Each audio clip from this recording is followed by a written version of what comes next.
আজকে তো সবাই বলছে যে চারটে প্রদীপ জ্বালাতে, চার মুকালা, একটা প্রদীপের মধ্যে চারটে মুকালা মানে দিয়া জ্বালানোর জন্য। তা জানি না, আমি সবসময় ভালোর পক্ষেই থাকি, যেটা ভালো হবে সেটাই আমি করার চেষ্টা করি। তাই আমি ঘি দিয়ে চারটে প্রদীপ জ্বালিয়েছি। তো নিশ্চয়ই ভালোর জন্যই হবে। সবাই যখন বলছে, বড়রা বলছে, বা আমি দেখতে পাচ্ছি সব জায়গা থেকে তারা বলছেন এই যে আমি চারটে প্রদীপ জ্বালিয়েছি, মানে একটা দিয়ার মধ্যেই চারটে করে জ্বালিয়েছি।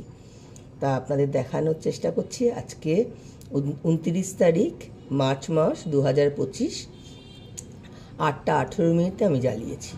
তার সঙ্গে আমি আরেকটা কাজও করেছি, যেটা আপনাদের দেখাচ্ছি। আপনাদের এই যে একটা কাটুরির মধ্যে নুন দেবেন, আর একটা লেবুকে 4 পিস করে রেখে দেবেন। এটা আপনার ঘরের যে এন্ট্রান্স, যেটা এটা হচ্ছে আমার এন্ট্রান্স, দেখতে পাচ্ছেন আমার এন্ট্রান্স।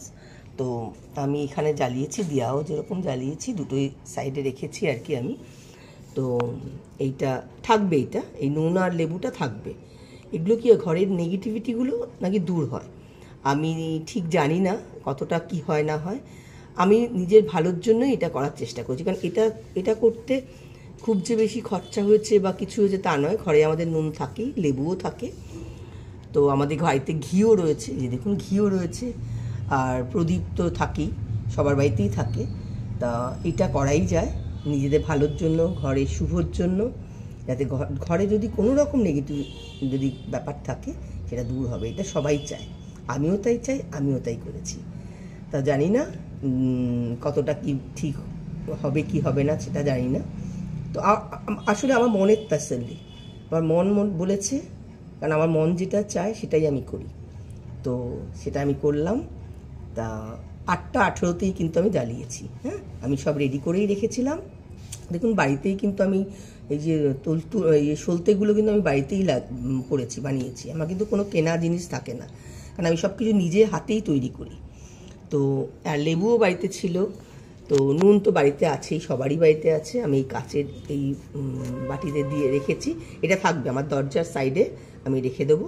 আবার যখন শুকিয়ে যাবে লেবুগুলো তখন আবার চেঞ্জ করব হয়তো। তো এগুলো করা উচিত আমি মনে করি। ঠিক আছে, ভালো লাগলো ভবানীকে, ভবানী যেটা করে সেটা সবাইকে দেখানোর চেষ্টা করে। তো আমার মনে হয় আপনারাও করলে ভালো হবে। যদি এটা বিশ্বাসের উপরে, এটার কিন্তু কোনো যে আপনি কেন কি বৃত্তান্ত ওইসব যদি বলেন সেটা আমি বলতে পারবো না। এটা হচ্ছে বিশ্বাসের উপরে। আর নেগেটিভ থেকে তো আমরা সবসময় দূরে থাকি, আমি তো সবসময় দূরে থাকি, সেটা জানেন, যে কোনোখানে যদি নেগেটিভ কিছু হয় আমি তার থেকে অনেক দূরে।